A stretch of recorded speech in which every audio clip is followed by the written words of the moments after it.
professor convidado, e estamos aqui, eu, Simone e Daniel, para tratar desse tema tão atual, tão importante, que é empresa e família, nesse viés do planejamento sucessório. O Fernando... Simone, você está aí com o currículo dele? Eu tenho ele aqui. Aí, porque Fernando aqui... Fernando Graef, doutor e mestre em Direito Privado pela Universidade Federal do Rio Grande do Sul, especialista em Direito de Família pela PUC do Rio Grande do Sul, advogado e professor atuante nas áreas de Direito de Família, Sucessões e de Direito Empresarial há mais de 15 anos. Ele é autor também do tomo 2, no artigo, junto com a professora Simone, que é Contornos Jurídicos da Holding Familiar como Instrumento de Planejamento Sucessório. Fernando, seja muito bem-vindo, muito obrigada mais uma vez por estar participando aqui da nossa aula aberta. A palavra. Obrigado, Daniele. Obrigado. Em primeiro lugar, quero agradecer o convite aí, professores Daniel, Ana Carolina, Simone, Daniele. É uma honra estar aqui. Agradecer a presença de todos também. Eu estava falando aqui para a professora Daniela, para a professora do tempo aqui, né? A gente está com um dia bem chuvoso aqui, frio, com sensação acho de 10 graus, está bom para estudar aqui, tá? E então, complementando minha apresentação aí, eu tenho essa veia assim de família e de empresa, especialmente também pelo escritório que eu atuo aqui. É um escritório que nasceu empresarial e eu acabei me especializando dentro do escritório na área de família e sucessões. Então, é muito recorrente aqui no escritório a gente trabalhar com questões familiares e societárias interligadas, tá? Então, a ideia aqui hoje é fazer uma apresentação bem dinâmica e prática, tá? Vou trazer muitos pontos práticos. A ideia é a gente ir conversando também, não ficar algo muito expositivo. E eu vou compartilhar a tela aqui. Deixa eu ver. Eu dividi a apresentação em 3 grandes tópicos. Está todo mundo vendo? Tá. Em 3 grandes tópicos, tá? A importância do planejamento sucessório para as famílias empresárias, é um viés. O outro viés é ferramentas de planejamento sucessório para as famílias empresárias, e o outro é a empresa como ferramenta de planejamento sucessório. Então, primeiro a gente vai ver quem tem empresa já, tá? Qual é a importância de ter um planejamento sucessório para quem tem empresa. E o segundo é a empresa como uma ferramenta de planejamento. A gente vai falar mais especificamente da holding. E tem um quarto ponto que não está aqui, mas que eu vou trazer no final, vou guardar uns minutinhos para isso, que são alguns casos práticos, tá? Eu atendi 3 casos nos últimos 10 dias que resumem exatamente o que a gente vai falar hoje, tá? Os mesmos problemas, as mesmas preocupações. Então, passando já para o início da apresentação, é cada vez mais comum, então, a presença de participações societárias no rol de bens inventariados, tá? Isso cresce por várias razões. Só os dados estatísticos aqui. No Cadastro Central de Empresas de 2018, foi o último levantamento feito, tinha 5 milhões de empresas no Brasil. E isso aumentou certamente muito mais agora com a pandemia, né, que exigiu que as pessoas empreendessem, e também uma profusão de empresas como ferramenta de planejamento sucessório. Muita empresa está nascendo por causa dos planejamentos sucessórios, né? Então, vai ser cada vez mais comum a gente trabalhar em caso de sucessão, em caso de divórcio, com empresa, tá? Também teve uma grande mudança que eu queria destacar, uma grande mudança nos últimos tempos. As empresas mudaram, a gente saiu daquele modelo, então, da empresa que tinha o fundador, o patriarca, em que se confundia a pessoa física, a pessoa jurídica, os bens eram tudo misturado. E está havendo, assim, um processo de profissionalização cada vez maior, né? As empresas estão indo para esse caminho. Também teve umas mudanças na família, que a gente não precisa nem mudar aqui, mas para destacar a união estável, a filiação socioafetiva, tá? Eu tive um caso recente aqui do empresário, que ele estava com uma situação que ele poderia ter uma filha socioafetiva, tá? Tinha, inclusive, emprestado o nome já para ela. E aí, qual era a preocupação dele? Eu tenho medo de falecer e ter um litígio aqui por causa deste vínculo socioafetivo. Então, eu já quero regular isso agora, determinar para quem vai ficar a empresa, como é que vai ser dividido isso. Tá? A legislação também mudou, né? As regras do direito sucessório têm mudado com frequência, e a jurisprudência, a gente nem precisa falar. Sucessão do companheiro, agora a incidência do ITBI, né, nas holdings. Então, assim, cada vez vem uma decisão nova que muda o andar das coisas, tá? E tudo isso faz com que eu tenha dificuldades, tá? Incertezas e dificuldades quando ocorre o falecimento de alguém que tem empresa, tá? Então, a primeira coisa que eu queria abordar aqui é o que acontece se um empresário vem a falecer e ele não tem nenhum planejamento sucessório. Quais são as dificuldades que a gente vai enfrentar nisso, tá? Então, a primeira dificuldade que eu destacaria é a sucessão do negócio, né? É difícil a gente encontrar um sucessor contínuo para o negócio, né? Então, às vezes tem uma guerra entre os sucessores para quem vai ser o administrador, quem vai ser sócio, e não é uma questão só jurídica aqui, né? Tem toda uma questão de aptidão mesmo para o negócio. A briga entre os familiares, né? Então, quem quer ocupar qual posição, e é importante entender nesse cenário que a gente tem duas figuras, a gente tem o sócio e o administrador, e normalmente os sucessores confundem isso, e todo mundo acha que ser administrador é garantia de que vai ser melhor a posição, e às vezes, quem não tem aptidão para o negócio, às vezes é melhor ser um sócio que vai receber os lucros, né? Não vai precisar trabalhar na empresa, então tem espaço para todo mundo, tá? Isso é questão da sucessão do negócio. Outra coisa diferente é a sucessão da participação. Então, uma coisa é transferir o negócio, a outra é transferir as cotas e as ações, tá? E ao transferir as cotas e as ações, tem muitas dificuldades que surgem se eu não tenho um planejamento. E detalhe, a gente vai ver que a maioria desses problemas, não todos, evidentemente, mas a maioria deles ou são solucionados com planejamento, ou eles são atenuados com um bom planejamento sucessório.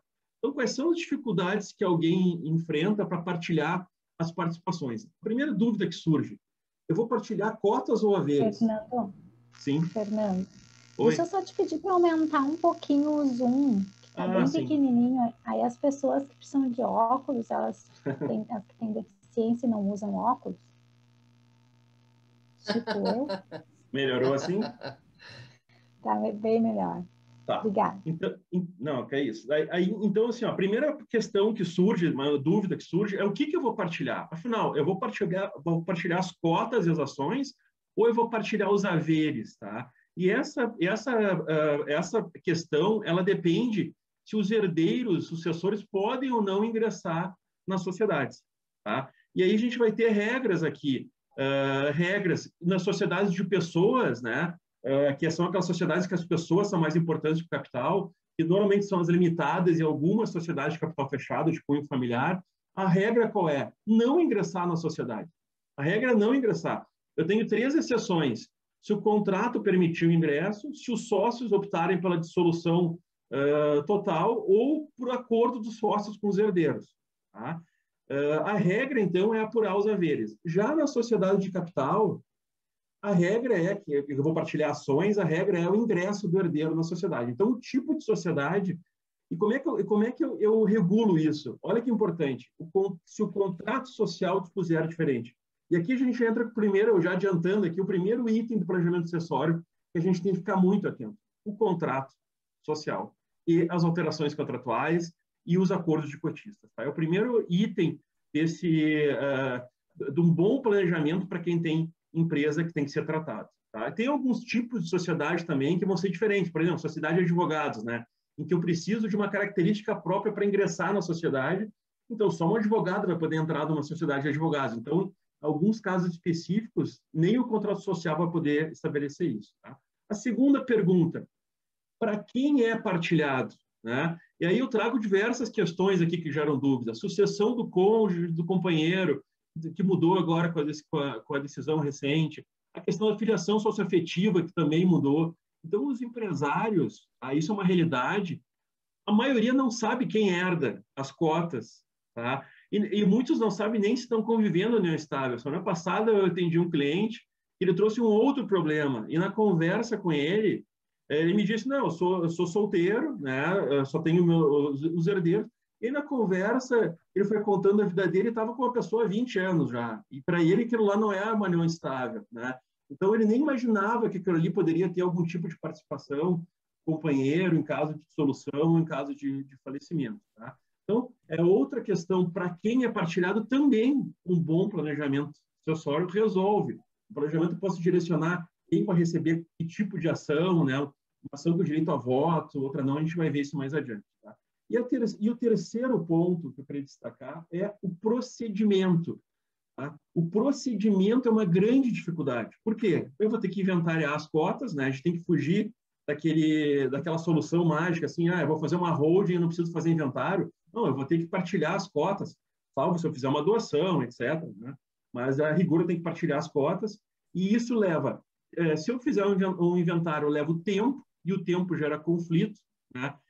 Gera dúvida. Quem é que representa a sociedade durante o processo de inventário? Quem é que representa? É o espólio. Quem representa o espólio? É o inventariante? O inventariante pode ir numa assembleia e votar? O inventariante pode assinar uma alteração contratual sem autorização judicial? Né? Então, o que o inventariante pode fazer? Quais são os direitos dos herdeiros? Então, o sócio faleceu, os herdeiros podem entrar na sociedade, entrar na sede da empresa, eles podem exigir os livros, eles podem ter acesso à contabilidade, né? Então, olha a dificuldade que surge quando a gente está falando em transmissão causa-mortes de participações societárias. Tá? Outra questão, como é que fica a administração da sociedade se o sócio administrador falecer? Quem é que vai assinar os documentos? Eu tenho que regular isso muito bem no planejamento sucessório para que eu não tenha esse tipo de problema. Uma outra questão que gera muita discussão nos inventários, que envolve participações societárias, é a avaliação para fim de partilha, né? E aí tem dois tipos de avaliação. Eu tenho que fazer a avaliação das cotas e das ações para saber quanto vale aquela participação, né? E normalmente eu vou cair numa perícia. Tem uma questão, se eu partilho cotas ou ações, tá? Que esse primeiro item aqui, eu quero chamar a atenção agora para uma instrução normativa nova do DREI, né, número 55, que até permite alteração contratual em alguns casos, né, sem autorização judicial, em caso de falecimento. Tá? Isso é uma instrução normativa muito recente, tá? E pretende... Qual teu número, Fernando? A instrução normativa é DREI número 55, tá? Muito interessante, tá? Ela estabelece algumas normas aí para as juntas comerciais, e uma das novidades aí é essa, tá? Permitir essa alteração contratual em determinadas situações sem autorização judicial, tá? E outra questão difícil, a partir de uma coisa, os herdeiros entrarem na sociedade, tá? Então, eles vão passar a ser sócios, vai ser feita uma alteração contratual, eles vão ingressar. Outra coisa, eles decidirem não ingressar na sociedade. E aí vem um grande problema. Por quê? Porque eu tenho que partilhar haveres. E como é que eu vou apurar os haveres? Tem várias discussões nesse sentido. Qual é o juízo competente? É o do inventário? É o juízo cível? E se tiver uma cláusula arbitral? É a arbitragem que vai resolver a questão dos haveres, né? Então, tudo isso também eu posso, de alguma forma, amenizar num bom planejamento sucessório. Quanto à forma dos haveres, a data da resolução é uma questão muito importante. Qual é a data? Qual é o marco para calcular os haveres dos herdeiros? E mais, qual é o critério para eu apurar? Qual é o critério? Eu vou acabar caindo, é um balanço especial, o intangível também tem que ser considerado, então vou acabar numa perícia. Tá? E a questão do pagamento dos haveres. Lembrando que tem aquela regra do CPC que fala que se o contrato não dispuser, olha a importância disso no planejamento sucessório. Se o contrato não prever nada, os haveres têm que ser pagos em 90 dias. Em 90 dias, tá? Essa é a regra do CPC. Isso pode levar a empresa à derrocada. Né? Exatamente, né? Tem que ter uma liquidez extrema para fazer esse pagamento. Né? Então, como é importante, num planejamento sucessório, a gente trabalhar bem um contrato social, né? Para que ele regule esse tipo de situação. Também tem a questão, uma grande discussão aí que está em voga, que é a questão da avaliação para fins de ITCMD, né? Que o professor Daniel aí é especialista, né? Mas então tem aquela discussão, como, uma coisa é avaliação para fim de partilha, outra coisa é avaliação para fim de TCMD. E no Rio Grande do Sul aqui é muito interessante. Eu sei que tem a discussão em São Paulo também, projeto de lei que pretende mudar até a forma a base de cálculo, mas no Rio Grande do Sul foi muito interessante, porque o Rio Grande do Sul estabeleceu uma regra muito peculiar, né? Qual era o critério para saber a base de cálculo para fim de TCMD?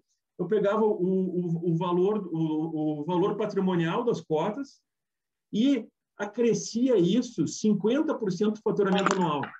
Ou seja, aquela couve, era uma espécie de... Um pouquinho de purê e salada. Era uma espécie de fluxo de caixa descontado, tá? Então, o que eles faziam? Eles projetavam para frente qual seria o faturamento, pegava o faturamento de um ano e 50% acrescia na base de cálculo. E aí, o que começou a acontecer? Começou a ir para o judiciário aqui no Rio Grande do Sul, essa discussão, e teve uma decisão de agosto de 2020 que foi ao extremo, que diz o seguinte: vamos parar tudo. Nós vamos avaliar a participação para fim de ITCMD pelo método de fluxo de caixa descontado. Tá? E aí todo mundo ficou perdido para como é que vai ser agora. E aí logo em seguida veio uma outra instrução normativa que estabeleceu um outro critério. Tá? Então é uma dificuldade aqui, né? Porque a legislação estabelece o valor venal, mas a discussão do que é o valor venal, né? Ela dá margem para vários tipos de interpretação e os estados têm uma certa autonomia aí para estabelecer esse critério. Tá? Então todos esses problemas aqui, tá? Tudo isso gera o quê? Gera muita incerteza. Tá? Então, quando a gente pega o inventário, que tem participação societária, a gente tem que estar preparado para se deparar com todos esses problemas aqui. Tá? Não só de ordem jurídica, mas da própria ordem como a gente falou no início, lá da sucessão do negócio em si. Isso gera o quê? Gera tempo para resolver as coisas, gera dificuldades operacionais, daqui a pouco a empresa vai ficar engessada se um sócio falecer, tá? Gera custo e gera litígio. Isso é uma fonte de litígio, né? A gente já sabe que um processo de inventário, ele já tem uma carga emocional muito grande. Aqui a gente está falando de duas relações, a relação sucessória e a relação empresarial. Então, isso aqui é uma fonte enorme de litígios. Então, o que a gente tem que fazer? Então, lembrando qual era esse título que a gente estava analisando aqui. Qual é a importância do planejamento sucessório para as famílias empresárias? A resposta está muito clara. É muito importante, é fundamental um planejamento sucessório para quem tem empresa. Tá? Então, agora vamos partir para o segundo tópico aqui, que é quais são as ferramentas, a gente não vai conseguir esgotar todas aqui, até porque, como a gente estava falando aí na live da última quinta, até fiz um comentário lá que as combinações são infinitas, isso que é o bacana do planejamento sucessório, né? Eu tenho as ferramentas e eu tenho que saber usar essas ferramentas de acordo com cada caso. Cada caso vai ser um único, né? Então, eu tenho várias. Então, eu trouxe algumas questões aqui que, num planejamento sucessório, a gente tem que cuidar. Tá? Então, no âmbito da sociedade, a primeira coisa que eu tenho que cuidar, como a gente estava falando, são os atos constitutivos. E a gente sabe como os atos constitutivos costumam ser feitos. Né? Tem alguém com o áudio aberto aí, né? A gente sabe, né? E os contadores eles têm uma grande qualidade, né? Eles têm uma grande expertise, mas uma expertise que não deveria estar no âmbito dos contadores e que costuma estar é a elaboração do contrato social, dos atos constitutivos, né? Então, aqui que a gente acaba, assim, é muito frequente. Um contrato social de 2 páginas, né? Um modelo, né? Que muitas vezes se pega de internet, e as pessoas colocam a vida delas, né, patrimonial, dentro daquela sociedade que tem um contrato social que é totalmente ineficaz, insuficiente para o que ele deveria se destinar. Tá? Então, a primeira coisa, os atos constitutivos, contrato social no caso de limitada e estatuto no caso de SA. A gente tem que dar mais atenção para este item, tá, do que se dá. O que eu posso estabelecer no ato constitutivo? Por exemplo, cláusula arbitral. Tem uma decisão do STJ muito interessante, tá? Eu posso passar depois o número para vocês, e já disse que vale a cláusula arbitral para resolver conflitos envolvendo apuração de haveres. Tá? Então, qual era o litígio lá? A discussão era os sócios eram ingresso ou não na sociedade, tá? Mais especificamente. Os herdeiros poderiam ou não ingressar na sociedade. E a discussão veio, isso é uma questão de direito sucessório, ou vai ser regulado pelo direito sucessório, ou vai ser regulado pela cláusula arbitral, né? E se entendeu como era uma questão patrimonial, e os herdeiros ingressaram na sociedade, no momento que eles ingressam, eles aceitam as regras da sociedade, né? Então deveria valer o que estava no contrato social. Tá? Essa é uma decisão muito importante do STJ. A forma de apuração de haveres, eu também posso estabelecer alguns critérios, né? Como ela vai ser, e isso dá muita discussão no judiciário. A forma de pagamento dos haveres, que a gente falou antes, né? Forma de pagamento. Eu tenho um caso aqui no escritório, tá? Um caso no escritório, um caso que a gente está trabalhando, em que o contrato social, o que ele estipulou? Só para dar um exemplo para vocês. O sustento da família, adivinha, da empresa, e só da empresa. Tá? Então, eram 2 irmãos. O que eles estipularam? Quando um de nós falecer, a empresa não, e a empresa era uma empresa que não tinha muito ativo líquido, eles estabeleceram o seguinte: no momento que um de nós falecer, a família vai receber os haveres da seguinte forma: ela não vai receber tudo de uma vez só, ela vai receber 5% do faturamento. E eles calcularam que 5% do faturamento era mais ou menos do prolabore que eles tiravam. Então, eles criaram uma forma de garantir o sustento da família e, ao mesmo tempo, não engessar a empresa, né? Não criar uma forma de que a empresa teria que pagar em 90 dias. A administração da sociedade em caso de falecimento, como é importante. Ontem eu atendi um cliente com essa preocupação. Olha a pergunta que ele me fez. Eu sou o administrador da sociedade. Eu sou a sociedade. Né? Eu sou a sociedade. E ele disse o seguinte: e se eu vier a falecer, como é que vai ser? Quem é que vai pagar as contas da sociedade? Quem é que vai terminar, vai tomar as decisões para entregar os empreendimentos que eu estou fazendo? Né? Então, eu tenho que regular como vai ser a administração da sociedade nessas hipóteses. O quórum de deliberação também é muito importante num contrato social. Estipular restrição de circulação de ações. Eu posso vender as cotas para quem eu quiser ou não? Os herdeiros podem ingressar na sociedade ou não podem? Isso o contrato pode regular, a gente viu antes. Tá? Outra questão, os pactos parasociais são um outro grande instrumento que a gente pode usar para estabelecer, por exemplo, regras de controle, própria regra de direito de preferência. Né? Os pactos têm uma vantagem em relação ao contrato, que é o sigilo. Né? O contrato social vai estar na junta, qualquer pessoa vai poder ver. Os pactos eu posso manter, né, algumas questões que eu não quero que se tornem públicas. Né? Cláusulas de saída, o tag-along e o drag-along. Né? O que é o tag-along? O tag-along é que eu tenho direito de sair junto com o controlador. O que é o drag-along? Eu posso arrastar os outros cotistas comigo se eu vender a participação. Tudo isso, numa empresa familiar, é muito importante. Regulamentos internos, protocolos familiares, órgãos de governança corporativa, né? Uma assembleia familiar, tudo isso é muito importante para que a sociedade ela possa sobreviver, né? E o patrimônio...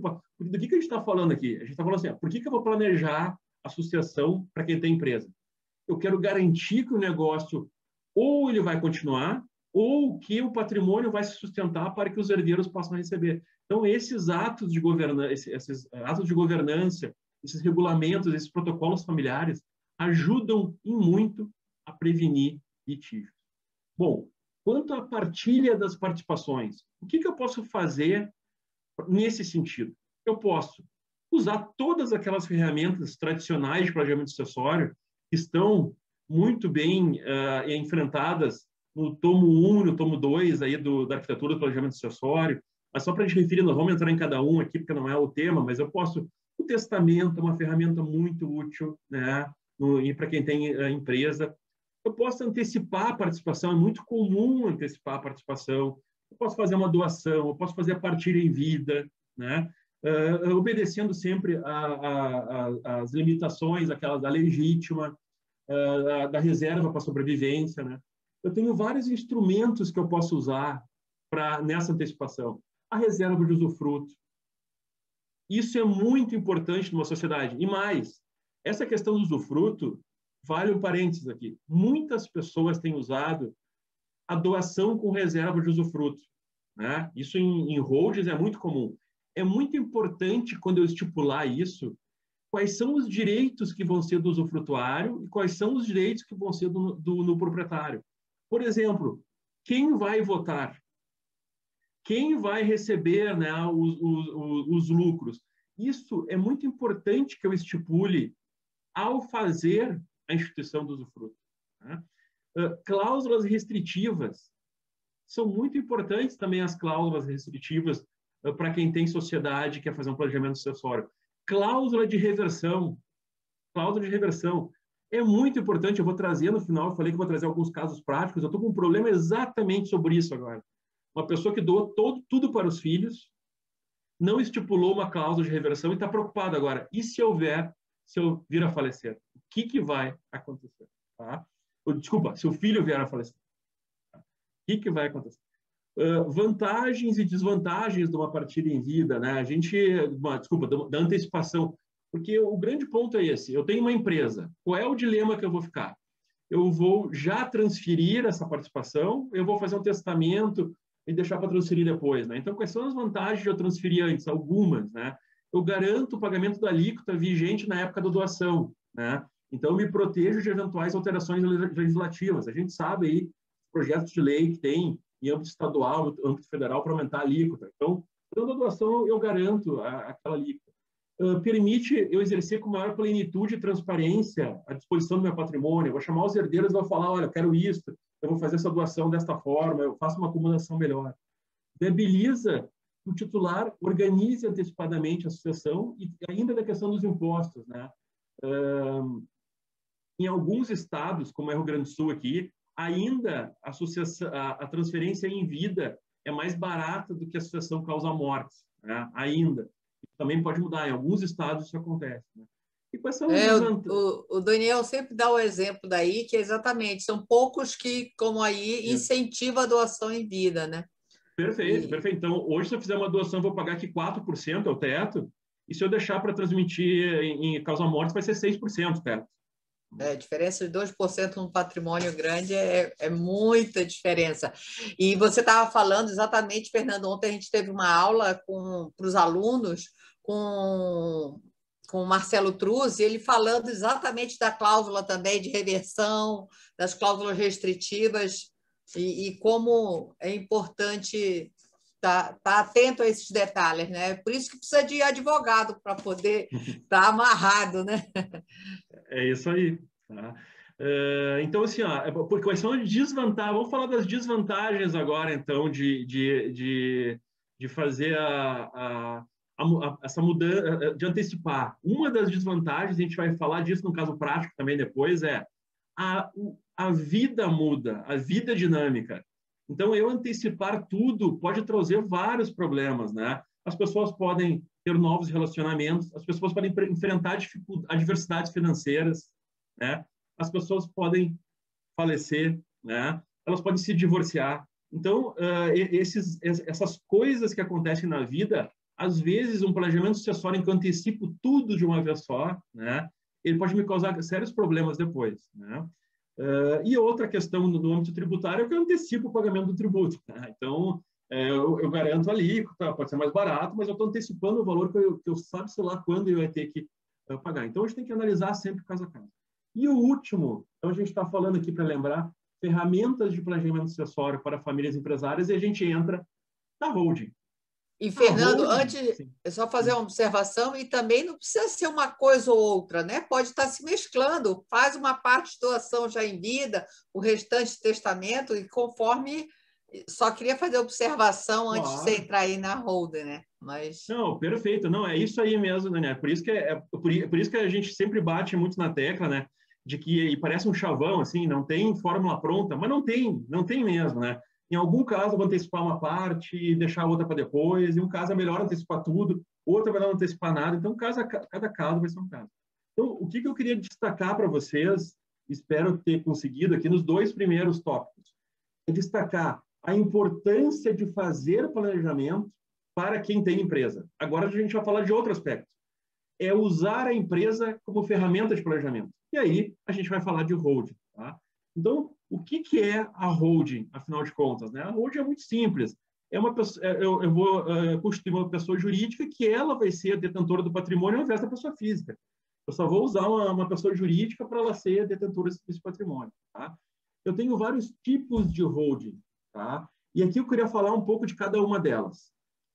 A holding patrimonial e a holding pura. A holding pura é a que a gente vai usar no caso das famílias empresárias, a gente vai falar depois. Eu quero falar primeiro da holding patrimonial. Por que eu vou fazer uma holding patrimonial? Quais são os motivos que levam as pessoas a fazer? Primeiro, tem pessoas que fazem sem motivo nenhum, fazem por fazer, a gente está cansado de ver isso, né? Mas vamos tentar buscar por que as pessoas buscam fazer uma holding, tá? A primeira coisa disparada, se for fazer uma pesquisa, vai cair. Economicidade fiscal. As pessoas fazem holding normalmente, né, a maioria absoluta, para economizar imposto. E isto pode funcionar em alguns casos, mas em outros pode ser pior. A gente vai ver em seguida. Numa holding patrimonial, em regra, é melhor ter uma holding do que tributar na holding do que uma pessoa física. Né? Na pessoa física pode chegar a 27,5% o imposto sobre aluguel, etc. E na holding vai ser muito menor o imposto. Tá? Então, aqui pode ter alguma vantagem. Tem a discussão agora do ITBI. Né? ITBI. Então, as pessoas economizam o imposto, né? Elas querem economizar o imposto, mas daqui a pouco vai ter um problema de ITBI. A gente não tem como deixar de falar aqui da decisão recente do STF, né? que ainda está um pouco em discussão, né? Ainda está um pouco em discussão, mas basicamente ela estipulou, ela deu abertura para duas coisas. A primeira, antes, a regra era, quando integralizavam um bem, transferiam um bem para uma sociedade, não tinha ITBI, salvo se ela tivesse preponderantemente atividade imobiliária. E agora, em princípio, isso caiu com a decisão do STF e não preciso ter esse requisito, no caso de integralização. Tá? Eu posso ser... há isenção também para quem tem atividade imobiliária. Tá? Inclusive, tem uma decisão do Tribunal de Justiça do Mato Grosso do Sul, bem recente sobre isso, que permitiu, já com base na decisão do STF, que uma holding tivesse isenção de ITBI, mesmo ela tendo atividade imobiliária. Tá? E ela também deu a entender que essa imunidade de ITBI está limitada. Ela não é para qualquer valor que eu atribuir. Ela está limitada ao valor pelo qual o imóvel consta das minhas declarações, lá, ou da pessoa física ou da pessoa jurídica, ou da contabilidade. Né? E o que exceder isso, os fiscos municipais começaram a tributar o ITBI sobre essa diferença, por entender o quê? Então, vamos lá, eu tenho um imóvel que está declarado por 200 mil e eu transfiro por 1 milhão. Essa diferença aí teria uma transmissão onerosa e incidiria ITBI. Isso tem várias discussões, tem uma decisão recente aí de São Paulo também sobre a questão do ITBI agora, de abril. Tá? Tem a questão do ganho de capital. Então, a primeira questão, não vale para entrar aqui, logicamente, todos os pontos, tá? Mas assim, a primeira, eu quero mais principal, até porque a holding, nós vamos trabalhar lá no curso, né? Numa aula no curso, lá que a gente vai entrar no detalhe, né? O segundo motivo que as pessoas fazem uma holding patrimonial é a proteção. Por quê? Porque uma coisa é eu penhorar um imóvel e outra coisa é eu penhorar cotas que detêm o imóvel, né? Então, ele não necessariamente ingessa... Não estou falando em blindagem aqui, por favor, né? Blindagem patrimonial. Estou falando de uma camada de proteção que se estabelece, né? As cotas igual, elas vão ser penhoráveis, mas elas evitam o engessamento da atividade da empresa.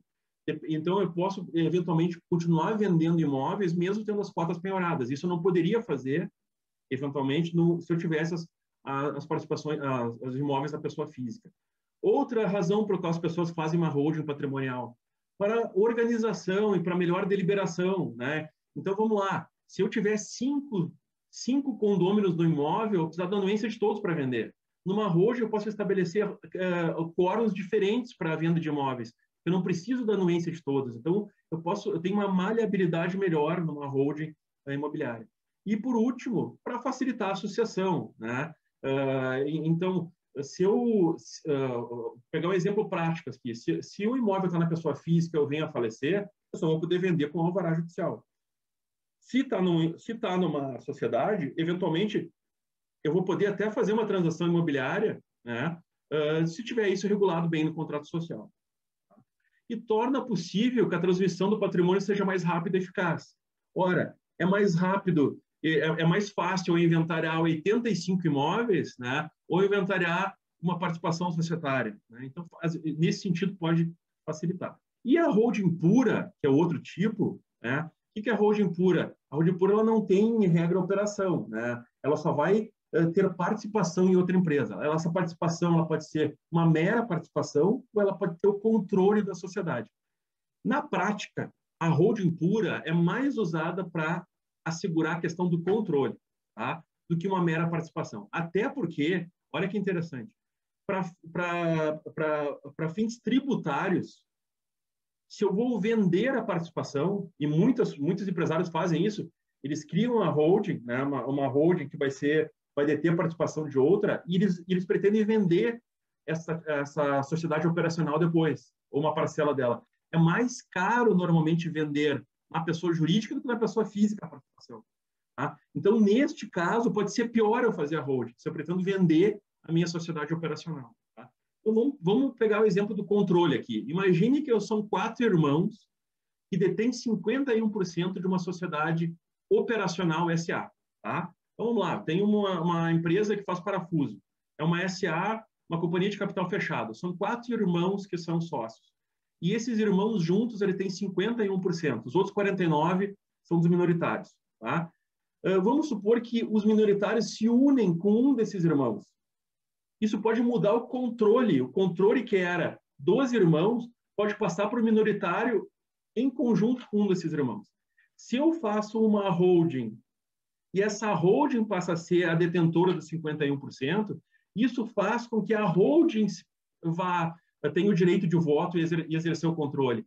E as deliberações entre os irmãos vão ser dentro da holding. Então, isso impede, por exemplo, que um dos familiares se una com um terceiro ou com um possível comprador e acabe tomando o controle da sociedade. Então, isso tudo a gente pode trabalhar numa holding de participação.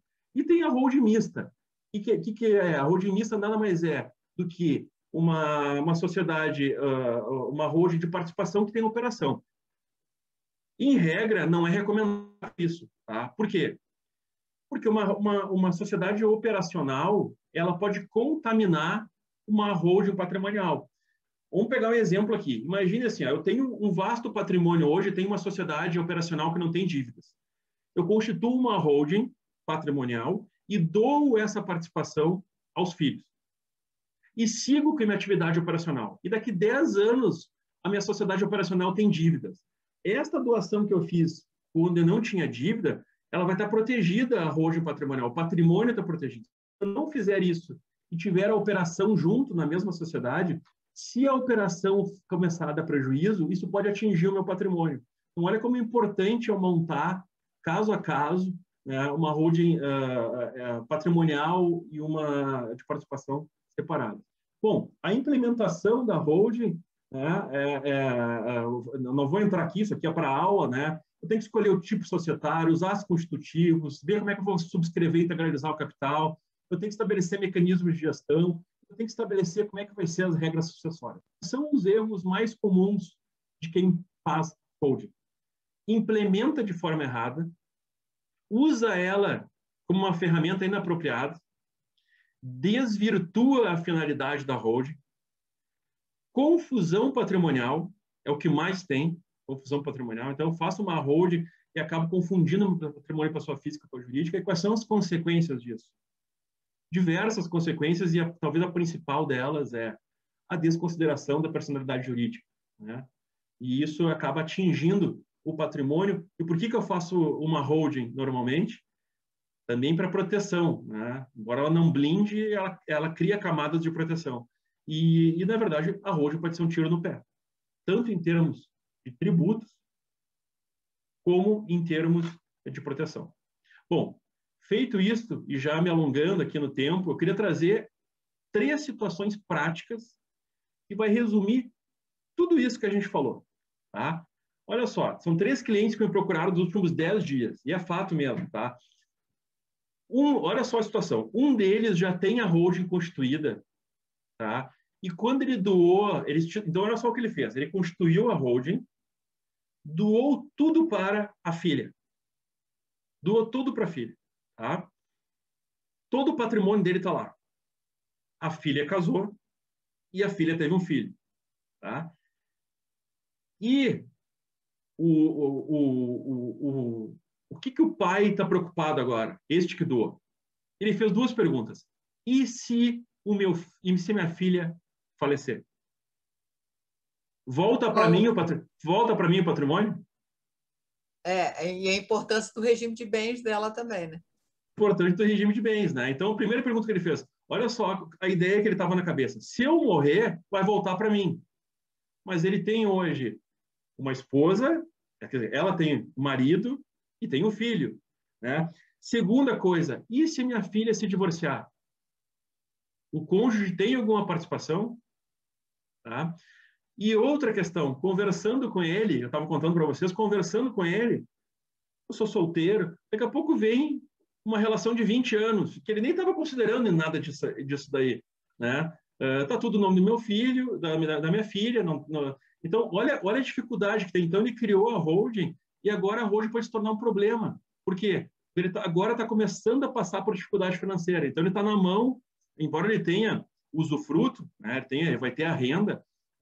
Se a filha vier a falecer, ele tem um problema na mão aqui. Tá? Então como resolver? Ele nos procurou por quê? Como que eu conserto isso que eu fiz? Né? Como é que eu posso criar aqui ferramentas para eu... E outra, a gente está falando aqui, agora tem o incapaz também, né? Então tudo vai precisar de ordem judicial, né? Porque o neto agora é o herdeiro, né? É um dos herdeiros. Outra situação que eu queria dividir com vocês, foi um empresário aqui que nos procurou, tá? E esse que eu estava falando antes, o negócio é ele, né? Tem 2 outros sócios, mas o negócio, ele é o cabeça do negócio, ele é o grande gestor, né? E aí veio um monte de preocupação na cabeça dele, né? Tem um familiar que está internado com Covid agora, e se fosse eu, né? O que vai acontecer? Quem vai gerir o negócio se eu morrer? Né? Como é que a minha família vai sobreviver sem renda? Porque a renda vem toda da empresa, né? E como é que vai ser até se abrir o inventário, né?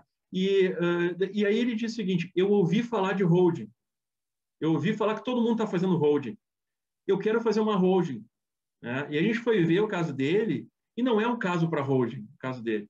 Não é um caso para holding, por quê? Porque o patrimônio dele não justifica essa operação, tá? O grande patrimônio dele é a sociedade hoje, tá dentro todo o patrimônio está dentro da sociedade, né? E essa sociedade ele pretende vender depois. Então, se ele criar uma holding e passar para dentro da pessoa jurídica, vai ser mais caro depois para ele vender. Então, a holding para ele não tem utilidade nenhuma. A gente sugeriu para ele outras ferramentas para suprir o que ele precisa aqui. Ele deu um exemplo, olha que interessante, né? Eu sou administrador, e se eu ficar internado com Covid durante 3 meses, o que vai acontecer? Ninguém tem procuração, né? Eu sou o único administrador e a empresa tem que comprar material, tem que entregar empreendimento. Quem é que vai fazer isso? Né? Então, são coisas que a gente tem que pensar, né? A gente começar a pensar agora. E a outra situação que ele trouxe aí, que eu sei que o professor Daniel, a professora Simone, a professora Daniela, a professora Ana sempre comentam, que ele tem uma sociedade no exterior também. Olha que interessante, né? Tem uma sociedade no exterior e tem um patrimônio lá. E ele é casado pelo regime da separação total de bens, convencional. Tá? E o que ele fez? Essa participação dele no exterior, ele deixou destinada para os 3 filhos. E ele não passou pela cabeça dele que o cônjuge fosse herdeiro. É um bem particular, né? E aí ele disse, mas lá não, lá eu quero que fique só para os meus filhos, conforme foi feito um offshore lá, os beneficiários lá são só os 3 filhos, né? Mas aí a dúvida é, vai valer a regra de lá ou vai valer a regra daqui? Né? Então, qual é a solução? Exatamente. Então, uma solução para não ter dúvida, faz um testamento e diz que o de lá vai ficar exatamente como está estipulado lá, por exemplo, né? Para deixar clara a situação. Então, tem várias formas de resolver. Né? E a última coisa, uma última família aqui empresária que nos procurou também, tá? Tem negócios, tá? Tem farmácias, tem diversos imóveis, né? E eles fizeram olha que interessante, eles fizeram uma holding sem saber por que estavam fazendo, né? Eles fizeram uma holding, decidiram fazer a contadora, vamos fazer uma holding. Fizeram uma holding, jogaram um monte de imóvel lá para dentro, tá? E por que eles... E olha só, eles só vieram nos procurar por causa de uma questão. O resto eles achavam que estava tudo resolvido. por causa do ITBI. E aí o município quis cobrar o ITBI sobre a diferença entre o que eles estão, pelo valor que eles estão transferindo para a sociedade e o valor de mercado, que é a adesão da STF, né? E aí eles falaram, não, o resto está tudo resolvido, não precisa nem fazer inventário aqui. O que a gente fez? Ao invés de doar as cotas para os filhos, com cláusula de reversão, todos os cuidados, com reserva de usufruto, fizeram um contrato de compra e venda. Né? Olha a ingenuidade, assim, um contrato de compra e venda em que não teve circulação financeira. Então, simplesmente deram um contrato de compra e venda, né? E achando assim, que isso está resolvido. Né? Os filhos são casados, então, agora já tem um problema de comunicação, se foi compra e venda, né? Se foi compra e venda, foi a título oneroso, né? Então, você faz uma coisa, eles fizeram algo totalmente inadequado, porque não foi, em primeiro lugar, não era uma compra e venda, porque não teve transferência financeira, efetivamente foi uma doação, isso para não precisar pagar o ITCD, TCMD, né? E acabaram, isso acabou gerando aí um outro problema que pode ser muito maior. Tá? Então, desculpe aí ter falado tão rápido, mas a ideia foi trazer o máximo de informação possível. Eu fico à disposição aí para a gente conversar aí no tempo que a gente ainda tem. Muito obrigado. Fernando, super obrigada pela aula, pela capacidade de síntese e explanação de tantos problemas derivados de uma sucessão em uma empresa, né? Numa empresa familiar, e acho que você deixou isso bem claro. Teve uma pergunta, né? Mas eu não sei se alguém quer fazer antes, eu acho que foi a Lívia, não sei se ela também está aí ao vivo, que foi durante quando você estava falando sobre doação. Ela fez a seguinte pergunta: Fernando, obrigada, eu moro no Rio de Janeiro, mas quero doar quantia em dinheiro para um filho. Como se determina a competência do ITD? É pelo domicílio do doador ou pode pagar o imposto em outro estado? Lívia Leal, nossa aluna aí da turma 1, sempre nos prestigiando. Eu vou até pedir ajuda aí para o professor Daniel, tá? Porque será que aqui se aplicaria, professor Daniel, aquela situação lá, por exemplo, de poder fazer... A gente está falando de inventário, lógico, né? Mas de eu escolher onde eu vou fazer o inventário em relação ao ITCMD, né? A segurança judicial, será que aqui na doação, né, tem a regra do domicílio, né? Então, mas cada estado, aí que tá, cada estado tem uma regra diferente também para a tributação da doação. Interessante, o responsável pelo pagamento do tributo é o doador e outros o donatário. Né? Isso é bem interessante, os estados até mudam quem é a pessoa que tem que recolher. Né? Mas eu lhe pediria até sua ajuda aí, professor, para... Em relação à competência do estado, é o estado do domicílio do doador. Então, artigo 155, parágrafo 1º, inciso 2º da Constituição da República. Mas o professor Fernando falou uma questão muito interessante, que, de fato, os estados, dentro da sua competência tributária, eles variam quem será o responsável tributário e quem será o responsável sucessor, de terceiro, né? Responsabilidade de terceiro, né? Que aí, normalmente, escolhe o principal, que pode ser o doador donatário, e o outro aí depende de cada estado. Mas é isso mesmo. Mas aproveitar para dizer, aproveitar para falar, excelente aula, tá? Excelente aula, espetacular. Muito obrigado. Te dar a concisão em 45 minutos, 48 minutos foi a aula. Quantidade de tema que a gente perpassou aqui, parabéns, estou encantado. Muito obrigado. Tem uma outra pergunta aqui, se no contrato social a cláusula expressa de resolução por morte e apuração de haveres tramita na vara empresarial, o juiz do inventário pode suspender o inventário? Aqui tem uma questão bem prática, tá? E eu tenho um caso exatamente com essa situação, tá? Porque tem uma discussão ainda, né? Isso não está pacificado ainda. Qual é o juízo competente, como eu estava falando antes, né? Há um entendimento de que é o juiz do inventário. Olha só, o juiz do inventário poderia ele mesmo proceder na apuração dos haveres, tá? Tem outro entendimento que teria que ser uma vara cível, né? Uma vara especializada em direito empresarial para fazer isso nas comarcas que tem uma vara empresarial, tá? Mas o que acontece na prática, tá? Respondendo a sua pergunta. Se for por uma vara empresarial, tá? Inevitavelmente, a gente vai esbarrar, muito provavelmente a gente vai esbarrar na suspensão do inventário. Por quê? Porque se eu tenho que apurar os haveres, eu nem sei quanto que eu tenho que partilhar ainda. Porque eu tenho que quantificar os meus haveres, né? Então, outra, eu posso até partilhar os direitos aos haveres, mas eu tenho que saber quanto são esses haveres, primeiro, para fim de recolhimento de tributo, né?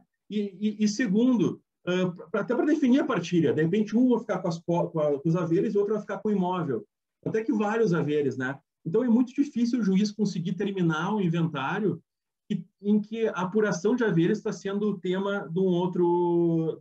Eu vou enfrentar isso agora, estou enfrentando, tá? Aliás, estou cadastrando a DIT aqui, né? Que chama exatamente a situação. Tem um processo em que está se discutindo qual é o valor dos haveres e tem um inventário. E o que aconteceu? Foi feito um balanço especial, a empresa fez um balanço dizendo, os haveres são tanto, tá?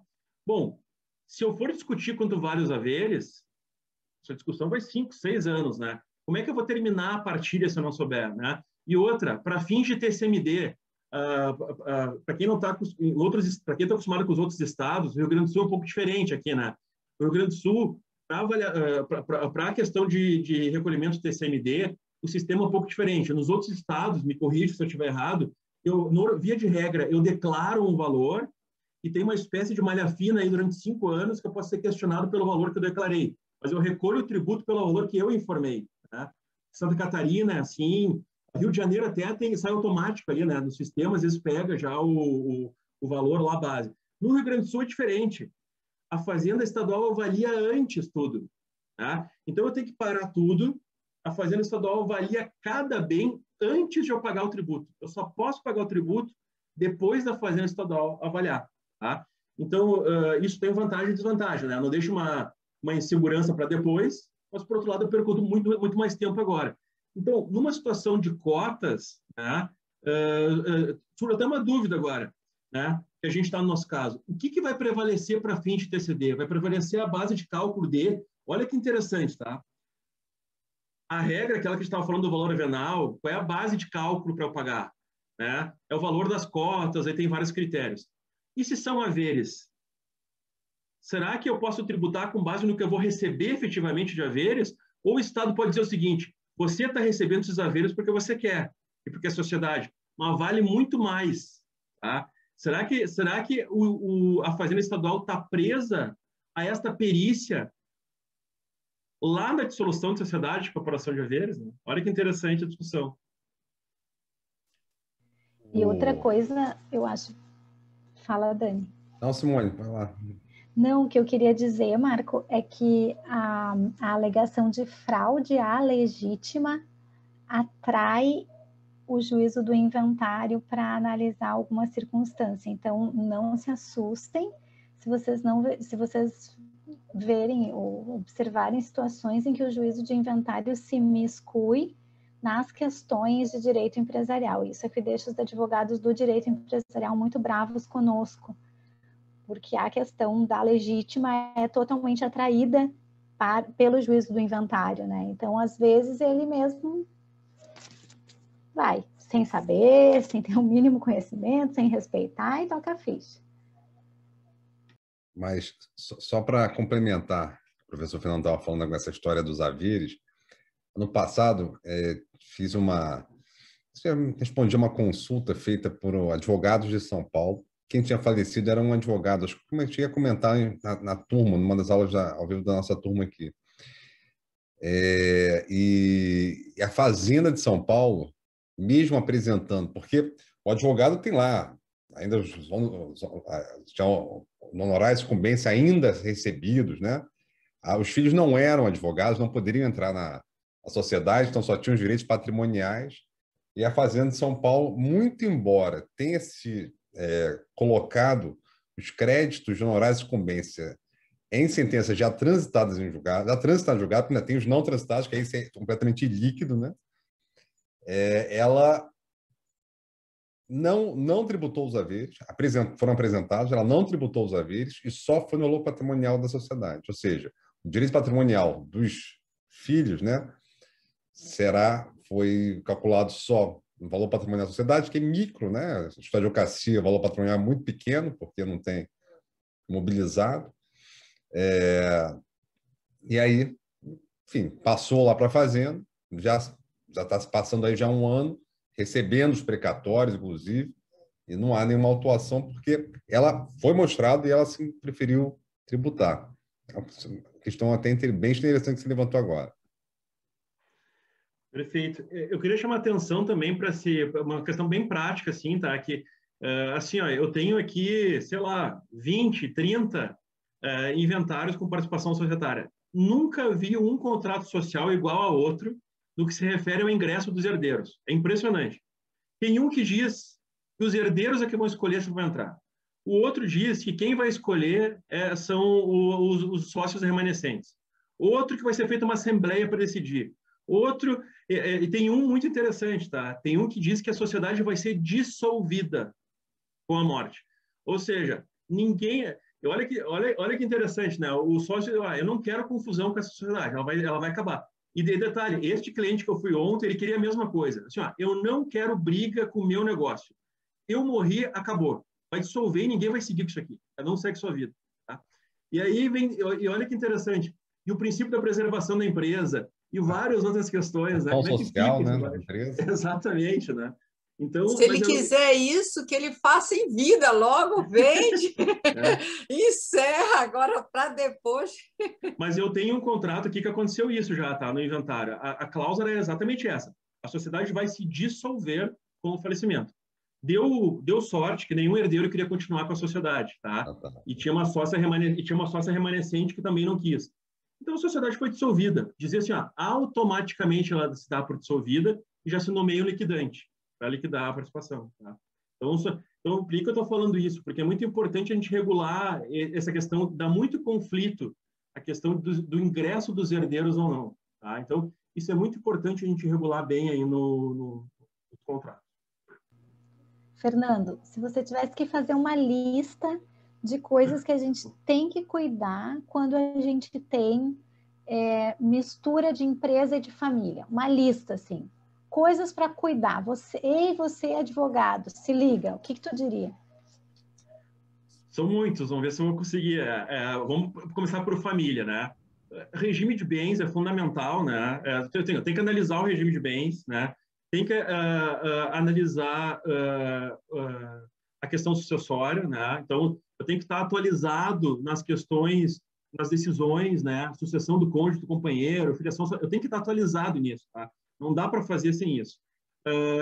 Em termos de empresa, eu preciso revisar o contrato social, eu preciso, se for preciso, fazer um acordo de cotistas, e o mais importante de tudo, talvez, a lista, o número 1 da lista, eu preciso entender o desejo da pessoa que está fazer, dos interessados. Eu preciso ouvir o sócio, eu preciso ouvir os herdeiros e ouvir por que as pessoas estão querendo fazer aquela organização. Que esse eu acho que é o grande problema dos advogados, assim como um todo, que os erros começam aí. Eu começo a fazer uma coisa porque o cliente pediu e nem o cliente sabe por que ele pediu e se aquilo lá é bom para ele, né? Então, a primeira coisa é eu entender, num planejamento sucessório, né? Assim, eu acho básico, assim, logicamente, todos vocês devem ter essa prática de fazer entrevistas com as pessoas, né? É entender, assim, por que você está fazendo isso? Vai ter esse ônus, vai ter esse bônus, né? Vale a pena seguir, né? Mas então, assim, eu cuidaria com o contrato social, com os acordos de cotistas, tá? Cuidaria com a questão do ingresso dos herdeiros ou não, isso é fundamental, da apuração dos haveres, da forma de pagar os haveres, tudo isso o advogado tem que estar atento, tá? E essa questão aí essa questão do regime de bens é muito interessante, né? Que o empresário, é impressionante como a gente está focado numa atividade, assim, a gente tem muito conhecimento dela e às vezes o conhecimento... Então, assim, o empresário dificilmente ele entende, assim, de união estável de regime de bens, tá? Porque ele está muito focado, ele é muito expert na atividade dele, mas essas outras questões, ele até tem um bloqueio, assim, né? Então, ele não sabe se o cônjuge é herdeiro ou não é, ele não sabe se tem uma união estável ou não tem, né? Ele vai tocando o negócio, vai prosperando, né? Então, isso tudo a gente tem que cuidar, tá, Simone? Não sei se... Certamente tem outras tantas coisas aí, tá? Mas essa... É bem interessante a gente ter, assim, fazer isso, fazer uma lista, fazer um checklist, né? do que eu tenho que... parei com o planejamento que tem em empresa. O que eu vou ter que observar? Então, quando a gente pede os documentos, né? Eu tenho lista de documentos. Eu tenho que pedir imposto de renda, pessoa física, pessoa jurídica, tem que pedir o balanço, tem que pedir as demonstrações de resultado, tem que pedir as atas de distribuição de lucros, tem que pegar as assembleias, pactos parasociais, tudo isso eu tenho que me calcar de toda essa documentação, né, que é bem extensa, uma lista aí de 10, 15 documentos que o cliente se assusta, mas sem ver isso tudo, matrículas dos imóveis, né? Outra coisa que a gente tem que pedir, documentos particulares, né? É muito comum a gente achar um contrato de empréstimo de gaveta, um contrato de compra e venda de imóvel que não foi feita escritura, né? Uma doação que foi feita por instrumento particular, né? A gente encontra de tudo. Então, isso a gente tem que pedir também, documentos não registrados, tá? Que sempre aparece alguma coisa. Tá? E uma coisa também assim que a gente tem que cuidar nessa questão de empresa, é muito comum essa questão de compra e venda de cotas entre ascendentes, descendentes. Isso era muito comum no passado. O que as pessoas faziam? Elas faziam para não ter que pagar o ITCMD, né? Elas faziam uma compra e venda de cotas, e aí se dizia que ia pagar em 30 anos. Né? 30 anos. Aí a pessoa ia declarando. Aí o que acontecia? Quando a pessoa falecia, tinha uma dívida, tinha um crédito. Aí se compensava, não se pagava nada. Né? Isso hoje em dia já não dá mais para fazer, porque os sistemas estão interligados cada vez mais. Aliás, aqui talvez tenha, né, esses auditores da Receita, né, eles começaram a fazer os cursos também. Né? De repente, alguém tem. Eles vão aprendendo assim, os macetes que as pessoas usavam. Né? Então, hoje em dia, vai pegar uma fiscalização, vai ver assim, uma compra e venda de cotas. Cadê a transferência do dinheiro? Não teve. Cadê o pagamento? Vai pagar daqui a 30 anos. Pô, que compra e venda é essa? Né? Isso aqui não é uma compra e venda, isso aqui é uma doação. E aí você vai pagar o ITCMD com multa, com juros e tudo mais. Né? Então, a gente tem que fugir assim, dessas soluções assim, que no passado elas serviam numa outra realidade, né? Uma outra realidade até de comunicação e de informática, né? Hoje em dia elas não se sustentam mais. Né? As holdings, desculpe, Daniel, só para encerrar aqui, se você entrar no site aqui, professor Daniel, também do Cefaz do Rio Grande do Sul, tem uma chamada bem grande, assim, fisco, né, faz força-tarefa para fiscalizar holdings. Então, estão olhando as holdings dos últimos 5 anos, o que foi feito. Então, tudo isso agora está muito difícil de fazer esse tipo. Então, a gente tem que ter muito cuidado com o que a gente vai recomendar para o cliente. Desculpe, professor Daniel. Não, era exatamente, eu acho que isso, muitas vezes o cliente está vindo já com planejamento feito e feito, às vezes, nesse perfil, né, ou de uma outra forma que tem que ser ajustado e dar, às vezes, muito mais trabalho. E chamando a atenção para esse ponto que você falou, né, quando você fala da importância de entender a vontade, né, desse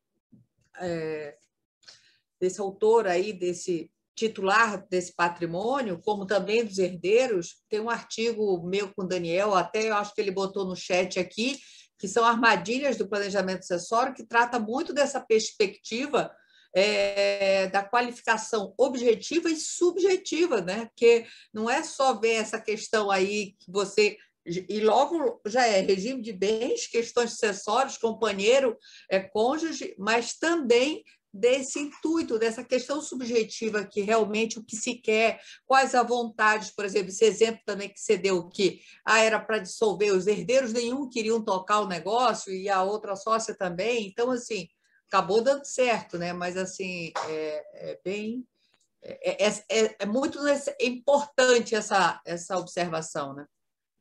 E é interessante que tem fases assim do empresário, fases da vida, né? Uma hora que você quer fazer o planejamento para proteger o patrimônio, né? E depois você quer pagar menos imposto, né? Vai mudando assim, quando você tem muito patrimônio, agora eu quero economizar imposto. Então começar a fazer coisas, criar coisas assim para então, não sei se tem mais algum questionamento aí. Eu só queria deixar uma mensagem assim também da holding, tá? Porque assim, eu tenho muito medo do que vai acontecer com a holding, né? Tem essas fases, né? Teve aliás, já teve 2 ondas de holding no passado, né? Agora talvez seja a 3ª onda de holding. E aí o que acontece, né? É muito ruim isso, porque ela vai passar de um modismo para algo pejorativo se a gente não conseguir aqui nós todos, né, chegar nesse meio termo, né, que ela é um grande instrumento, a road, é um grande instrumento, né, ela só não pode ser usada assim como a gente vê assim muitos profissionais usando, né, porque acaba manchando a imagem da road e aí vai ser o contrário. Hoje as pessoas te procuram assim, eu quero fazer uma road, não sei para quê, mas eu quero fazer.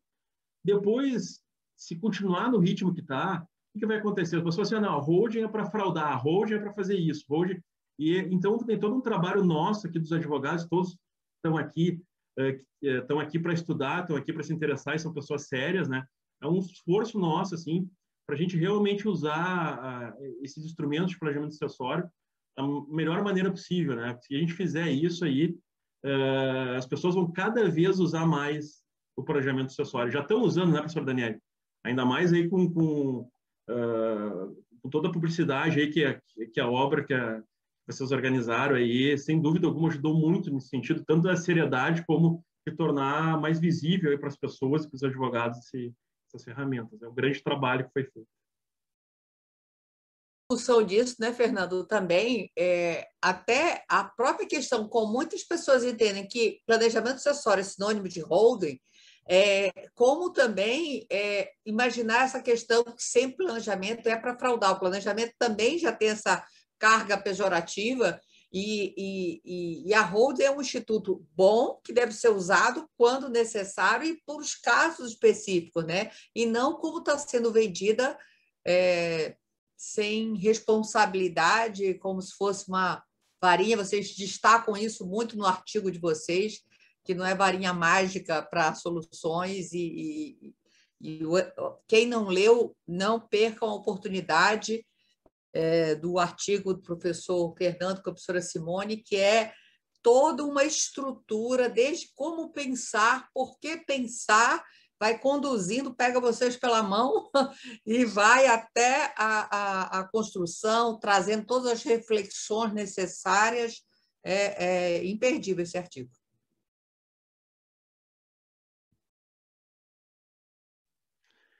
Fico à disposição aí, se tem mais alguma pergunta. Aproveite, pessoal, aproveita.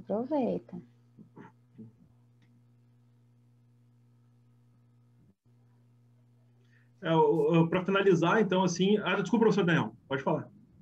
Só para dizer que 3 anos, cerca de 3 anos, uma pós de direito civil, e aí eu entro sempre na parte de sucessão, em algumas, uns 4 anos para cá me chamam muito para sucessão, e aí fala um pouco sobre tributação, e aí tinha um auditor fiscal do Estado, aqui dando na aula.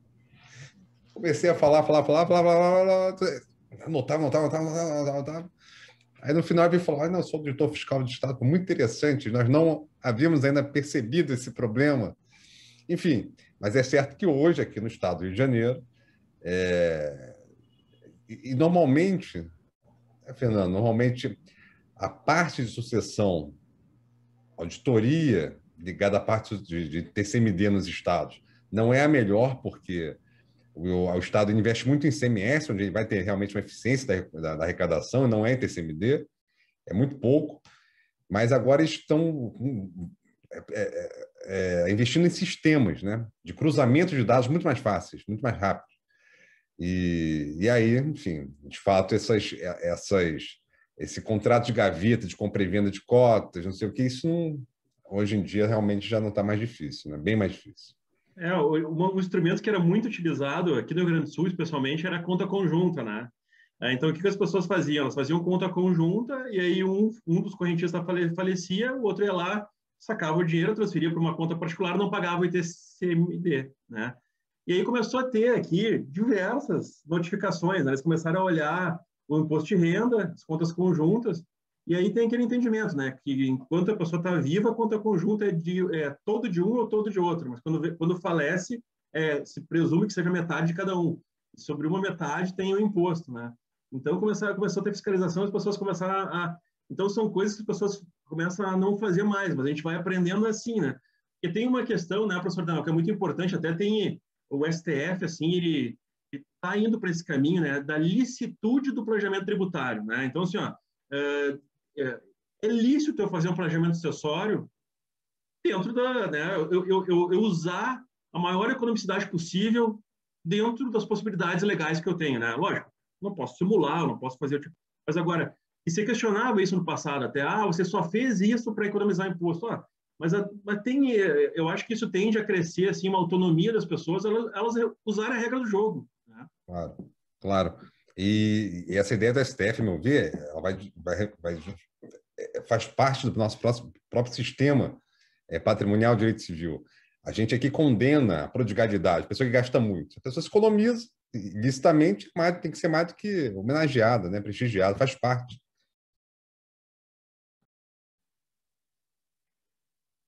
É isso aí. Não sei se tem mais alguma coisa, professora Simone, professora Daniele, professora Ana, professor Daniel, fico à disposição. Eu só quero te agradecer, Fernando. Não sei se a Dani ia falar. Não, só elogios aqui, todo mundo adorando a aula, que foi excelente. Eu aprendi muito, sempre aprendo com você, Fernando. É incrível a sua capacidade desde o Congresso, o tanto de informação que você nos passa e de uma forma tão organizada. Muito obrigada. Só temos que agradecer. Eu mandei de novo no chat ali, gente, o material do Fernando, que como diz a professora Ana Carolina, tinha que ter senha só para baixar o material do professor Fernando, que é realmente muito completo. Eu te agradeço, Fernando, eu agradeço os colegas, o pessoal aí que se inscreveu, quem conseguiu entrar no finzinho, a professora Ana Paula, a professora Valesca, tem muita gente conhecida aqui. A gente agradece muito, pessoal. Deixa eu dar só um aviso que eu falei ontem também na aula, mas né, às vezes nem todos os alunos da turma 1 e da turma 2 têm um desconto, um cupom para o congresso que nós vamos ter dia 22 e 23 de julho, tá certo? Então, qualquer coisa, o link da bio está lá, o link está na minha bio, tá certo? Eu queria agradecer também a todos vocês e acho que eu consegui superar o nervosismo aqui, porque a gente falar no meio de tanta fera aí, né? Os livros da professora Ana, então, né? Eu conheço a professora Ana há muito tempo, já antes de ver a fisionomia dela, já li os livros, e às vezes a gente está com essa pessoa que a gente estava estudando, assim, e o professor Daniel, a professora Daniela, a professora Simone, então dá um nervosismo de a gente falar no meio de tanta gente brilhante que a gente admira, mas eu espero que tenha conseguido passar aí alguma coisa. Tá? Obrigado mais uma vez pelo convite. Nada, nós que agradecemos. Nós que agradecemos, foi muito bom. Muito obrigada. Tchau, gente. Pessoal, até a próxima. Noite.